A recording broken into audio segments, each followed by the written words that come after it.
see everyone here connecting and networking. This is a great opportunity to have in the Quest program and makes the community a lot tighter. Since its inception, Quest has had over 1,000 alumni members. We would like to welcome everyone back.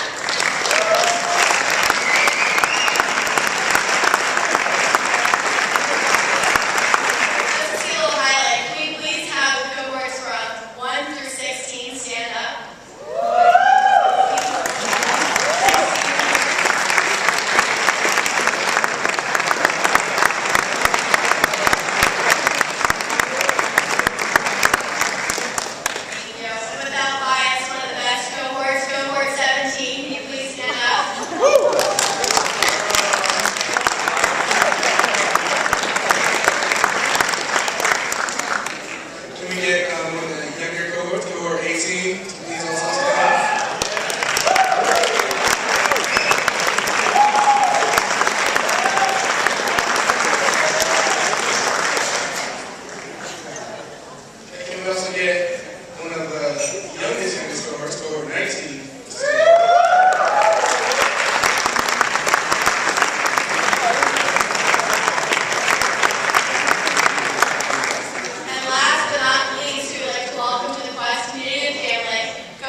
So as you can see, Quest has had a very long and successful history thus far. In your program, you can see a timeline of the past and present accomplishments of the Quest program, as well as we've had different executive directors. That's great for extra. So for those of you who don't know, Quest started out as the IBM TQ program in 1992 with a $1 million grant along with 10 other universities. But Quest is the only program still in existence today.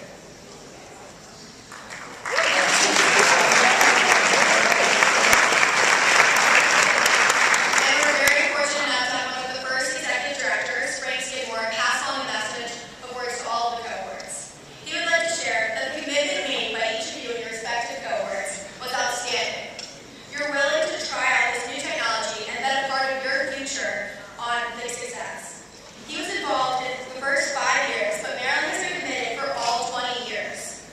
The commitment from day one has made a difference from all the other universities in the IBM TQM program. To the best of his knowledge, Maryland has been the only one program to be sustained for over 20 years.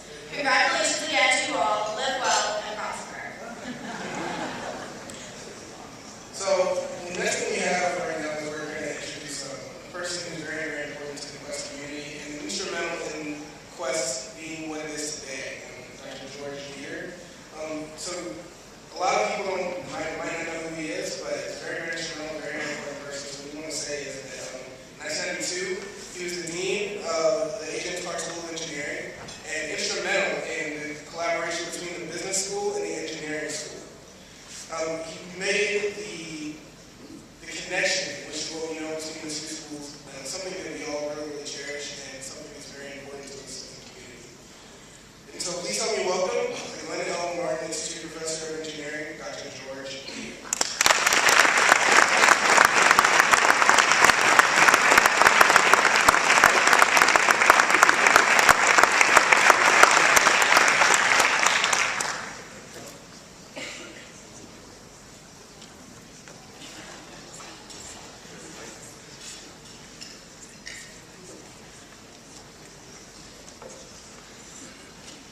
Wow, that's great. It's a wonderful turnout.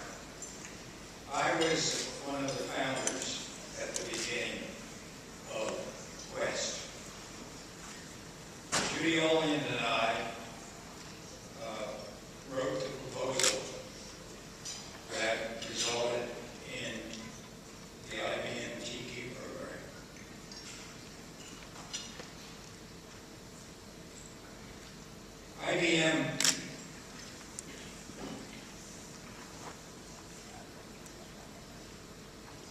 IBM back in those days was a different company than it is today. It was more prosperous.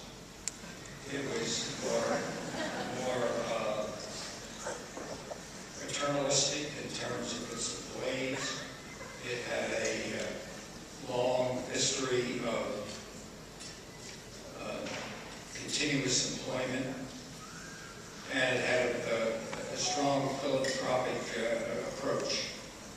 And one of the things they did was to, I call it a contest among universities, to try to influence universities with money. And as you know, that usually works. So the first contest was to introduce programs in manufacturing systems engineering. And as Dean of Engineering, we applied, we didn't get it. And then the next one was to increase the research in semiconductor physics and manufacturing. And we wrote a proposal and we didn't get it. And the third one was to involve the universities in education in total quality management, and also to involve the university itself in trying to improve its services through following total quality management. But there was one big catch. You had to do it with a business school. What a foul ball. Fortunately, we have had, Rudy Lamone and I had a very good relationship during his time as dean.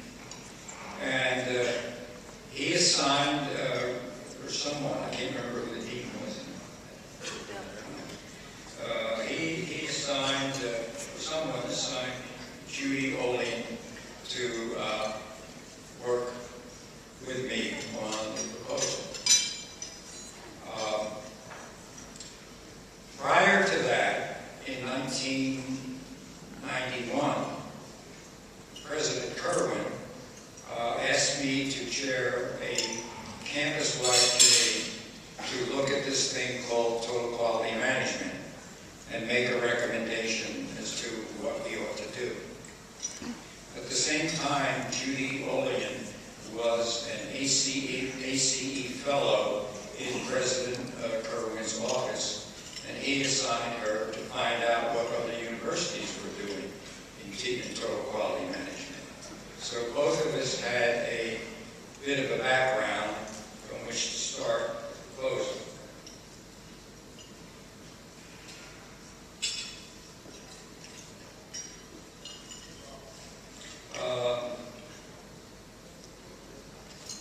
We submitted we wrote the proposal. That's how I first got to know Judy. I had never met her before. She was the biggest bundle of undirected energy I ever encountered. She was just full of ideas. And all I had to do was steer the ideas into things that made some sense and coherence. She would never tell you that, but that's what happened. I was hoping Judy could be here. I wrote this after I learned she wouldn't be here.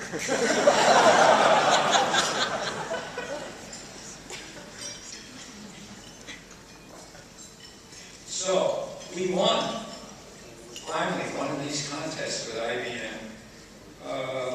I can't remember all of the 10 schools, but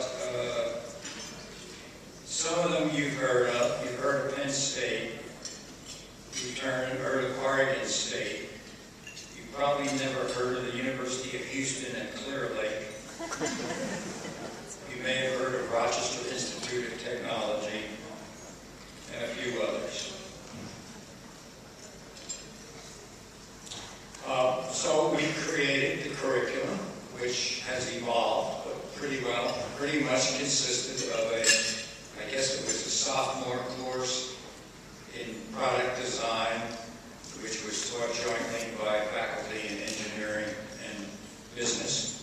And then there was a course in marketing that Bob Prattville developed, a course in international business, or how to survive internationally. And then there was a senior project. Those are the ones I can remember anyway.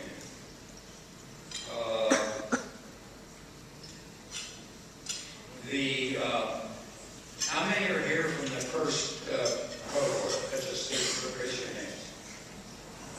Nobody survived.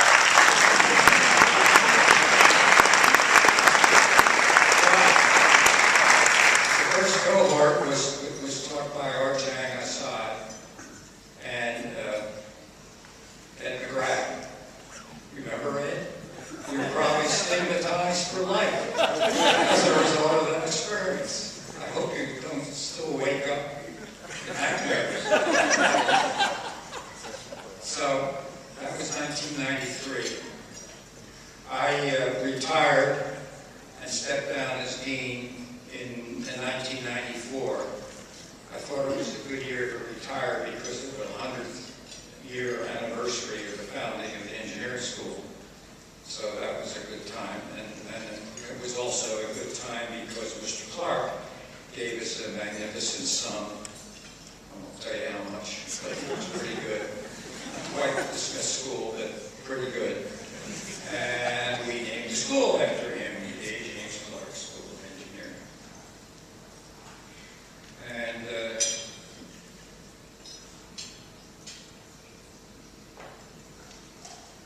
Judy then recruited me in the fall of 1994, first year I was free, to teach the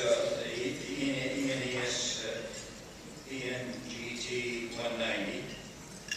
And it was a different course, I think, than you had before. I enjoyed very much working with Bharat Kaku, who was an excellent teacher and colleague. I've been racking my brain trying to figure out some of the things that I remember. And I taught that course up until 1998. I'm trying to remember some of the things that impressed me.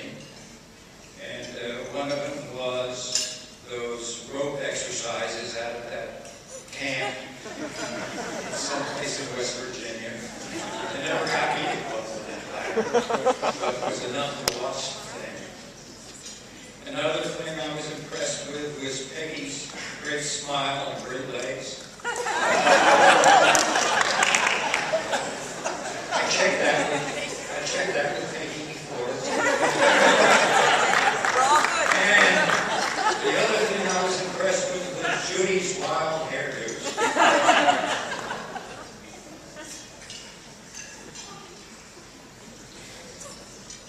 I also learned it's not easy to teach in the vaunted IBM teaching theater. I also learned that after 2 weeks, you can easily tell the business students from the engineers. They're the ones who negotiate for grades. True. Now the engineers negotiate for grades, but not the same way. I thought it made a lot of sense teaching engineering and business students together. That way they can learn to get along with their future bosses. I'm not telling you which one to do. I learned a lot from both groups and watching their interactions. The IBM Corporation gets a lot of credit for having the foresight to suggest this kind of program and to support it through 5 years, which were the greatest downsizing and cultural change that the corporation ever had. They went through a terrible upheaval that period of time, but they kept it going, and I was very impressed by that. We should give special thanks to Frank Skidmore, who was the IBM advisor to the IBM TQ program in Harlem. Frank was instrumental in transferring IBM know-how to us, and he was a great friend. Now, the money didn't last forever. The IBM money expired after 5 years. Judy used her great powers of persuasion on Dr. Kerwin to provide university funds to continue the program as the Quest program. We couldn't call it IBM anymore because they weren't paying money. Lisa Kinney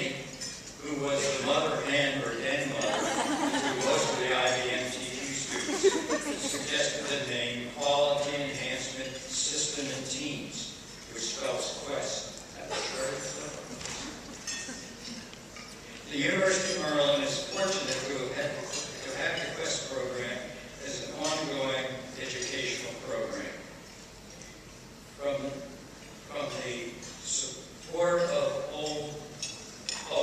from the viewpoint of an old ex-engineering dean, it has provided an excellent recruitment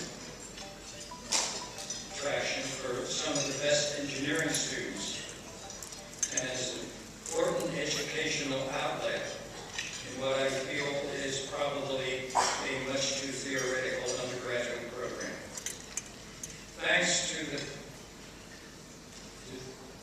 the pioneers who made this possible, and to the current faculty and staff who are carrying it forward. Thank you.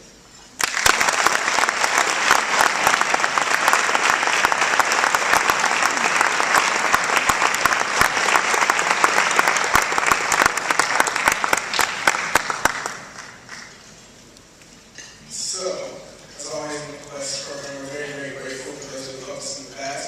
And we'd like to present this gift to Dr. Dieter for his support and continued connection to the program.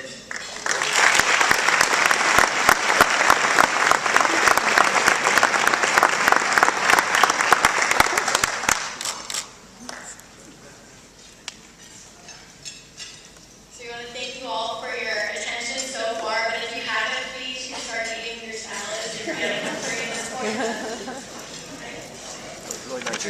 Let's also know we're having a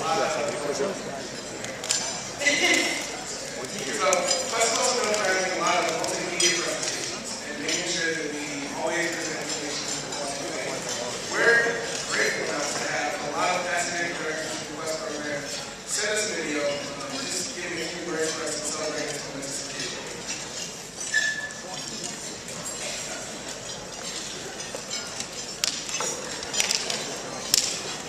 Hi, I'm Julie Owen with the UCLA School of Management, and yes, I was the founder of the Alumni TV program for Quest. Who would have thought 20 years ago that today we celebrate 20 years of a great program with a whole generation of fabulous students. 20 years ago, we conceived of a program that would bring together people from across campus, civil engineers, mathematicians, people from business school.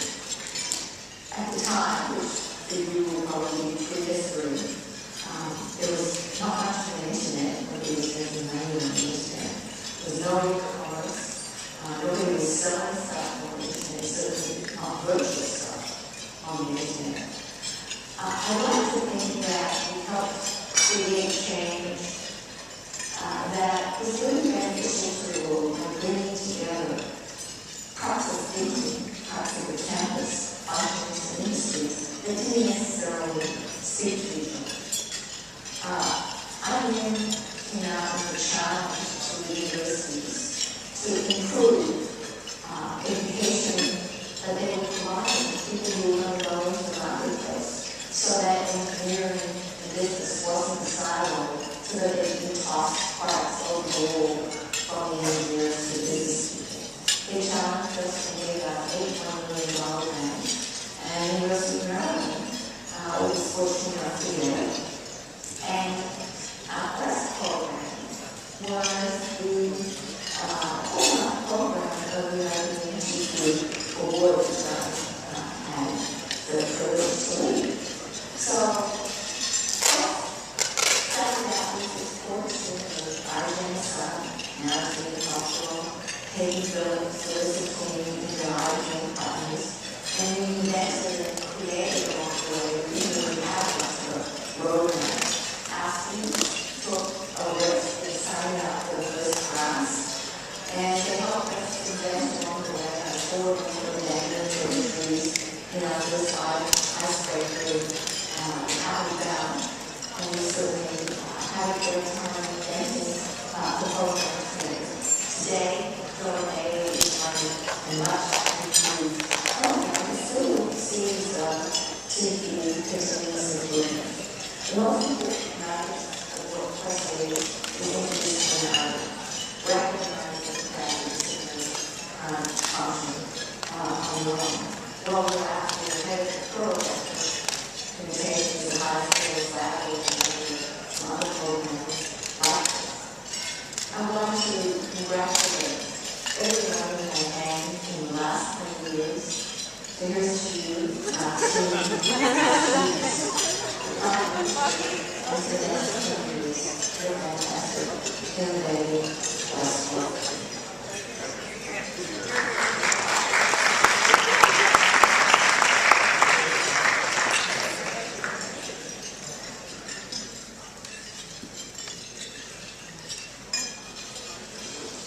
Hello, this is organized staff. Congratulations on the 20th year anniversary of the Quest program. I'm very sorry I could not be there in person. I had to chair a meeting in New York City, which coincided with this event that you had in Maryland. Otherwise, I would have been sure to be there just to see all my good friends from the Quest program across the years. It may be sometimes I really have to acknowledge two people who made this happen at the very beginning when we were starting the program. And this is Judy Youngman, who wrote the proposal and then the Quest program. Peggy Phillips worked with Judy and myself in the early days when we were really experimenting and trying to put things in place. And then Alyssa King joined us and really make the connection with the students, which I still cherish. I want to just acknowledge their great contributions to the program. But beyond that, the program is about continuous improvement, about teamwork, about the course, and how they bond. Those things never change, but the program has changed over time in terms of content, coverage, all for the good. It has made continuous strides to be better, to have more impact on what students do in the program. And of course, I have to acknowledge the current executive director, Joe Bailey, and also Gerald Suarez, whom I interacted with, as people who have pushed the program further and further along its path of improvement. Joe asked me if I could share a story about the program and my involvement in it. And I just wanted to remind some of you that I was not only the director of the program, but I was also in the classroom teaching the first design course, and then the capstone practicum for 3 years each. So here's a greeting to all the students that I interacted with in those roles, especially students in my classes. But not a dean of the School of Management at the University of Buffalo. And I want to say that the program made a greater impact on me than anything else I did, probably in my career. As a dean, I find myself using the skills that were developed in the program and the insights that the program and especially the students offer to us in their interaction. I use that stuff day in and day out. So I learned from the program, and I hope that every one of our alums of the Quest program was there to feel that they used some of the skills that the Quest program imparted way beyond their graduation years. Congratulations again on the 20th, and looking forward to the quarter-century celebration in a few weeks.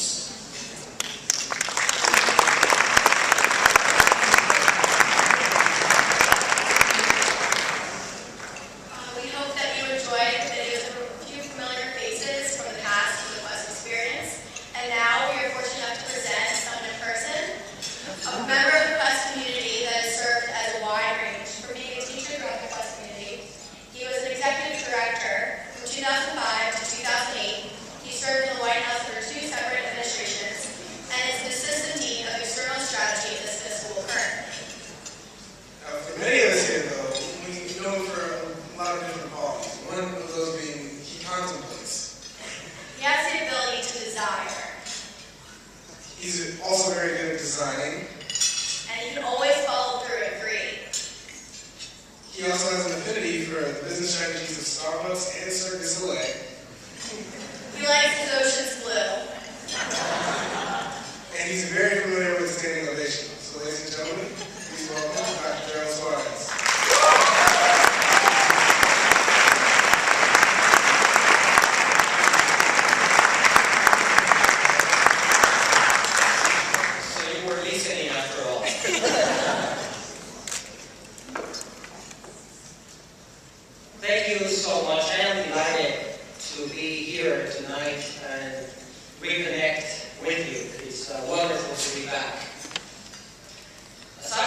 listening to the remarks of the previous directors, I started to contemplate and reflect. On the first day that I was hired for the Quest program, and I was handed a metaphorical baton when I was told, here's the Quest program, run with it, and take it to new levels of success. And I quickly learned that it was not about me running faster, but it was about us running together. I also learned that success was not defined by victory, but it was envisioned as excellence. Excellence in teaching, excellence in multidisciplinary learning, excellence in community building, excellence in employer engagement. It is no coincidence that we are the only program around, and that's because we have the best students. And you ought to give yourself a big round of applause.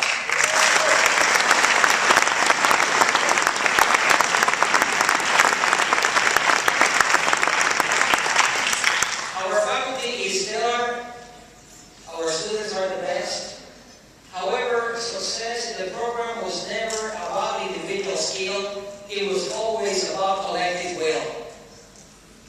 Quest is truly a remarkable program, a crucible of innovation and creative thought.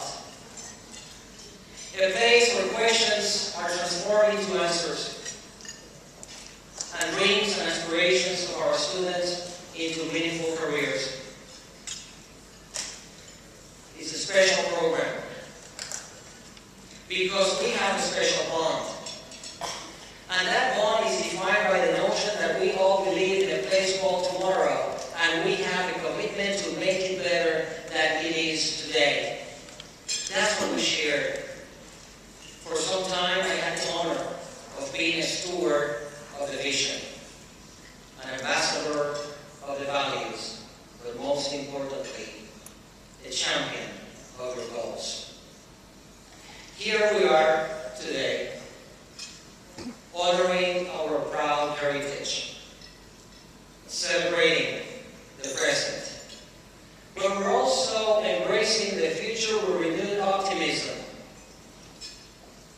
We are proud of our accomplishments, but we are not done. From the deepest chambers of my heart, it has truly been a pleasure and a treasure to be associated with this. I hope that you enjoy the night, enjoy the celebration, but tomorrow morning we go back to work because we need to make the next 20 count. Enjoy the night. Thank you for all the memories.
says